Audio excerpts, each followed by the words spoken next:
Well, hello students, how are you doing? So now we are going to start our lecture. So today's lecture is going to be different from those we had before, and it will be in another format. Yes, we'll have it distantly. Okay, as you know, we are practicing distance learning. So, and this is the first time I'm recording my lecture. Yes, I'm recording my voice, and so that's why let's wish good luck to each other.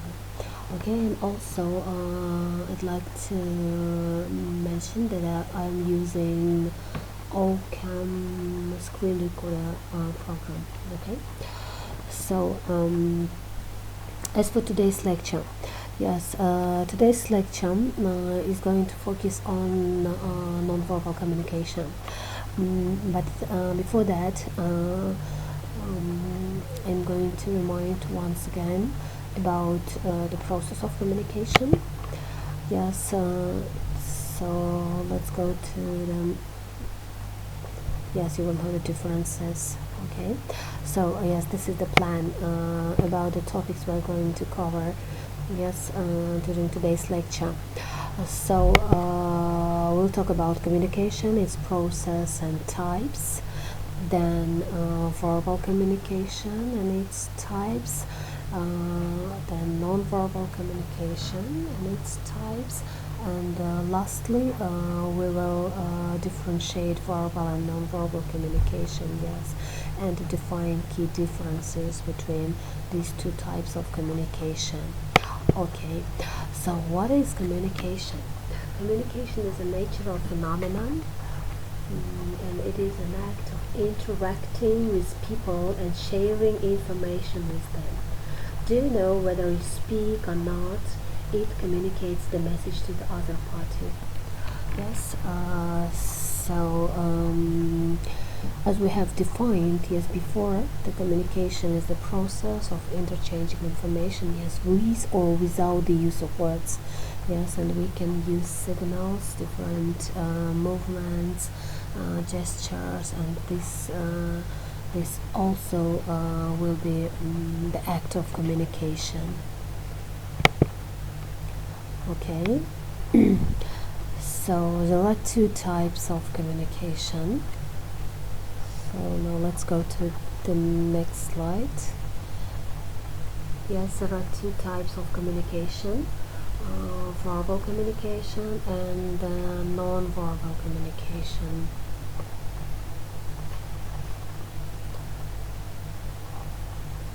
Before that, about the process communication. Okay, so if you look at this model, yes, it is in the form of circle, because the act of communication always continues and like a cycle. Yes, here you see that the sender encodes a message through a proper channel. That can be a letter, email, phone, etc. And encodes a message and sends to the receiver. Okay, so then the receiver decodes the message, and after that, after interpreting this message, the receiver gives the proper feedback, yes, again through the proper channel to the sender. So okay, again channel and to the sender, and it is like the cycle, yes, and that this act continues again and again. Okay, so there are two types of communication, you see, verbal communication and non-verbal communication.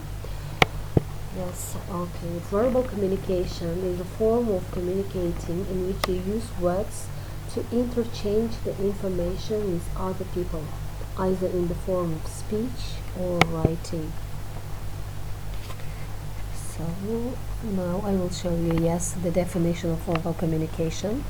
So you see that the communication is the use of words and language to communicate message to other party.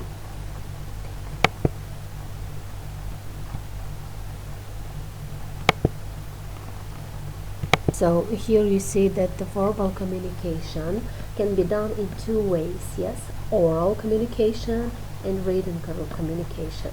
Oral communication, like face-to-face communication, that can be lectures, phone calls, seminars, etc. And while written communication, we usually send letters, emails, small messages, and so on. Okay, and also there are two types of communication. Just there are also other two types of communication. There are formal communication and informal communication.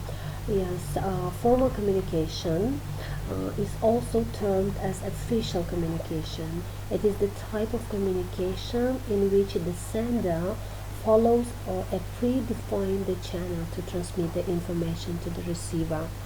Okay, so and in informal communication, yes, the sender does not follow any predefined channels to transmit the information.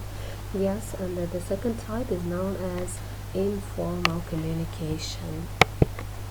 So, okay, what is nonverbal communication? Nonverbal communication is defined as all types of communication that take place without words. As is generally characteristic of anything that is defined as the absence of something else, nonverbal communication includes a very wide range of communication behaviors. Everything from a nod, yes, we usually use nodding, for example, to agree, yes, okay, like the answer yes, okay, or to the wave of hands. Yeah, when do we use waving of hand? To say hello, or to see off, yes, to see somebody off, yes, when saying goodbye. And also as an answer, yes, or also wave our hand, usually students, yeah, wave their hands when they want to answer, yes, during the lecture. Okay, so or wearing a new suit is also a sign, yes, which gives a kind of message. All of these activities and artifacts transmit meaning, so they are considered to be communication. Yes, this is nonverbal communication. So now students, let's think about the importance of nonverbal communication. Can you imagine your life without any signs, miming, without gestures? Yes, like that. So now I will try to list, yes, some reasons why nonverbal communication is so important. So now I will show.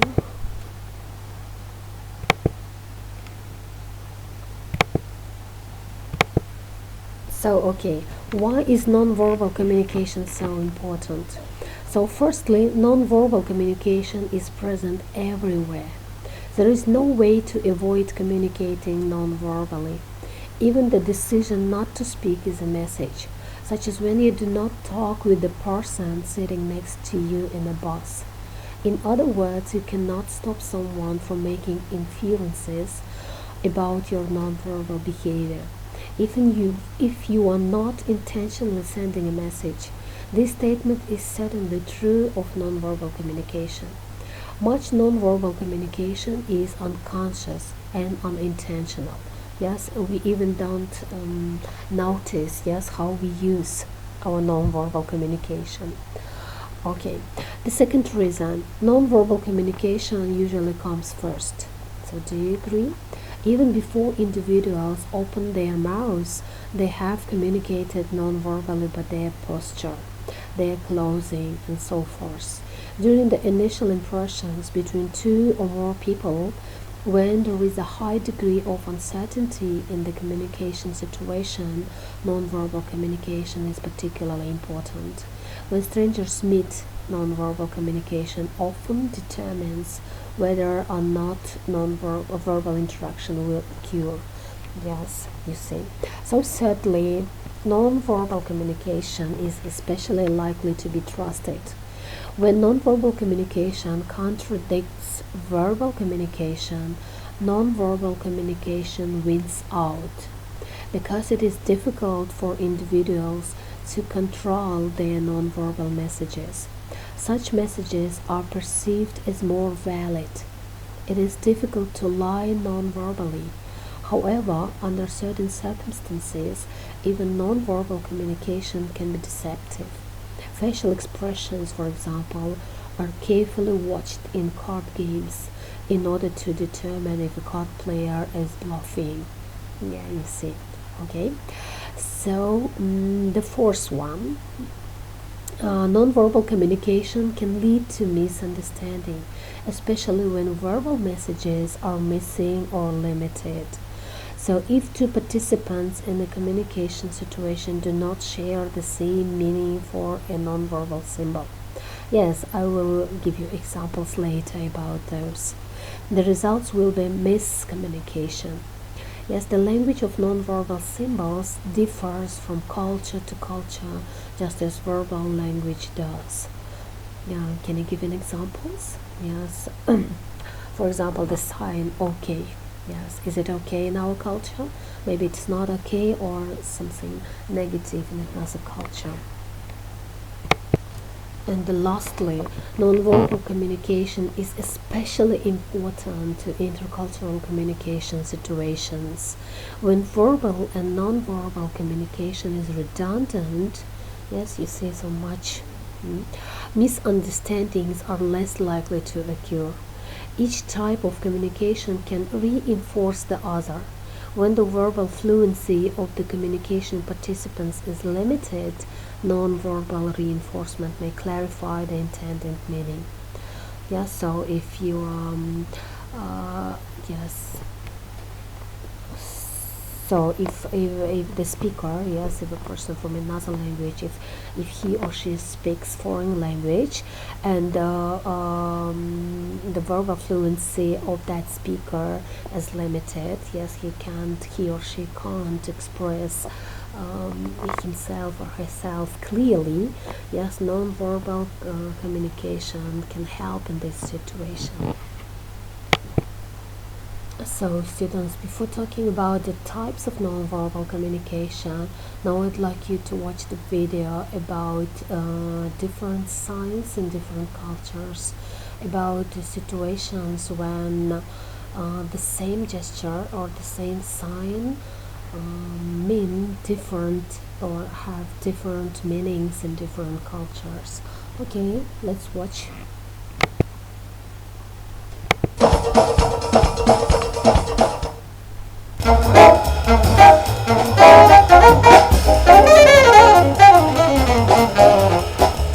It's well known that some gestures mean different things in different parts of the world.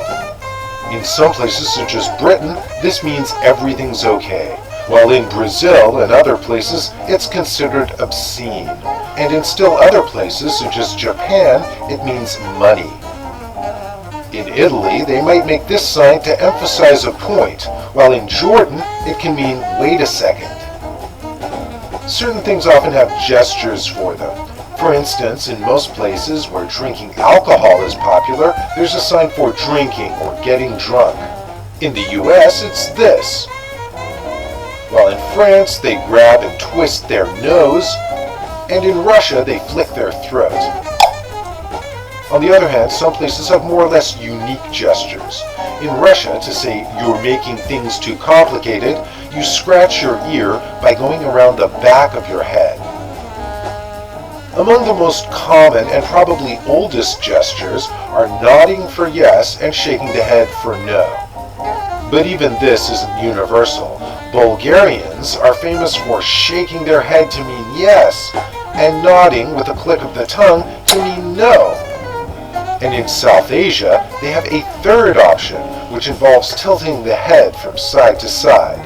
It's used to acknowledge the person speaking to you, although in some contexts it can also mean approval or even uncertainty.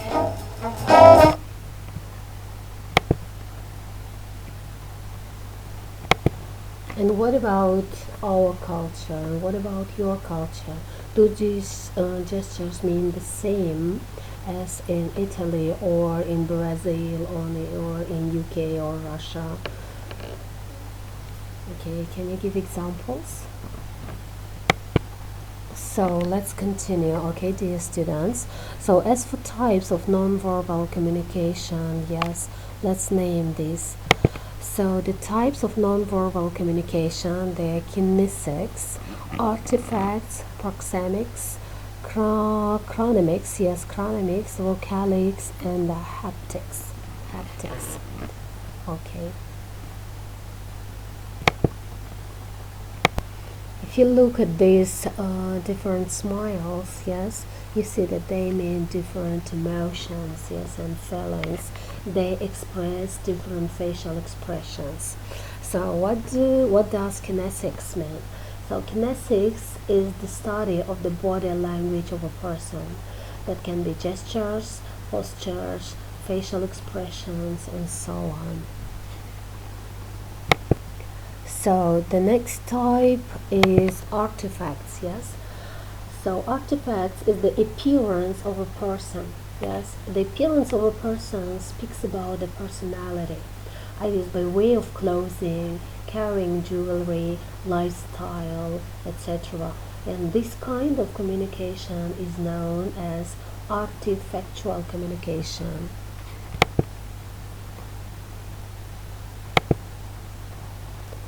So, okay, another type, no? Proxemics, yes, okay. Proxemics, the distance maintained by a person while communicating with others. So it shows the relationship of the person with others, like intimate, personal, social, and public. Okay, the third type, no, the fourth, yes. So the next type is chronemics, yes, as you see in the picture. This type of communication use time, yes. The use of time in communication is chronemics, which speaks about the personality of the sender or receiver, like punctuality, the speed of speech, etc. So let's go to the next type. Yes, so those vocalics. Yes, vocalics. Okay. So vocalics, the volume, tone of voice, and pitch used by the sender for communicating a message to the receiver is known as vocalics or paralanguage. And the last one, yes, the last type of nonverbal communication is haptics. Yes, here you see the family, how they touch each other, yes. The use of touch in communication is the expression of feelings and emotions, yes. If we look at this picture, yes, how they, we can see, yes, how this family loves each other, yes, the members of this family love each other, yes, by touching, by their hands, but they just a moment, sorry. So okay, let's continue. So in this chart you can see key differences between verbal and non-verbal communication. The following points explaining the difference between these two types of communication in detail. Firstly, the use of words in communication is verbal communication, yes, that is about the meaning. And the communication which is based on signs, not on words, is non-verbal communication. Yes, here you see the difference in meaning. Okay, there are very fewer chances of confusion in verbal communication between the sender and receiver. Conversely, the chances of misunderstanding and confusion in non-verbal communication are very much as the use of language is not done. Okay, what about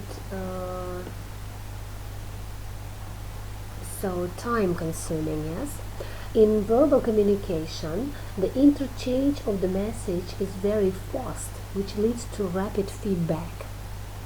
Okay, and in opposition to this, the non-verbal communication is based more on understanding, which takes time, and hence it is comparatively slow. Okay. The next one, in verbal communication, the presence of both the parties at the place of communication is not necessary. This is about personal presence, yes. Here you see in verbal communication, it is not required. For example, if you're sending a small message, yes, and you are using verbal communication, yes, you can send this message not seeing, yes, the person who you are sending to. Okay, and in non-verbal communication, yes, the personal presence is required, you see. So, and on the other hand, for an effective non-verbal communication, both the parties must be there at the time of communication. So the next one, in verbal communication, the documentary evidence is maintained if the communication is formal or written, but there is no conclusive evidence in case of non-verbal communication. Yes, you see, okay? So, and the last one, so verbal communication fulfills the most natural desire of humans, and that is talk. Yeah. In the case of non-verbal communication, feelings, status, emotions, personality, etc., are very easily communicated through the acts done by the parties to the communication. Okay. So here in short I tried to give the difference, yes, between these two types of communication. So okay, let's continue. So now I'd like to pay your attention at cultural factors in nonverbal communication. So participants in a communication process adapt to each other's speaking style.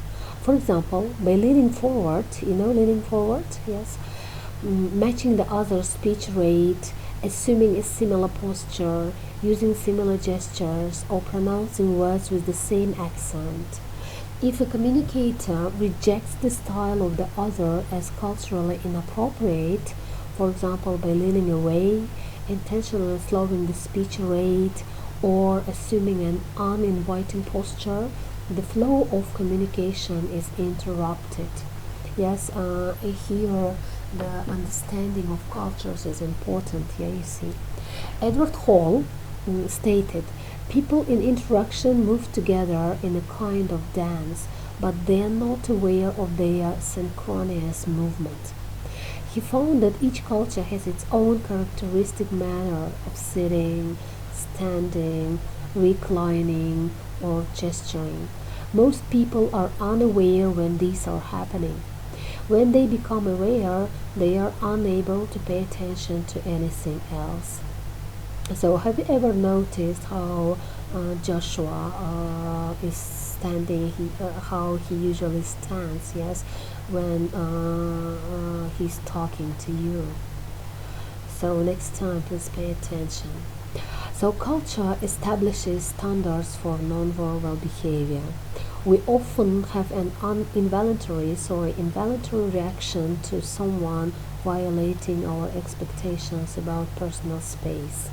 Our culture specifies behaviors that invite or discourage interaction. We learn nonverbal signals that indicate another person is receptive to being approached. For example, smiling and eye contact. If we use those same cues in interaction with someone from another culture, we could be quite startled. Сильно удивлен by the response. If our expectations are not met, we will probably evaluate the other person negatively based on behavior that conforms to a culture different from our own.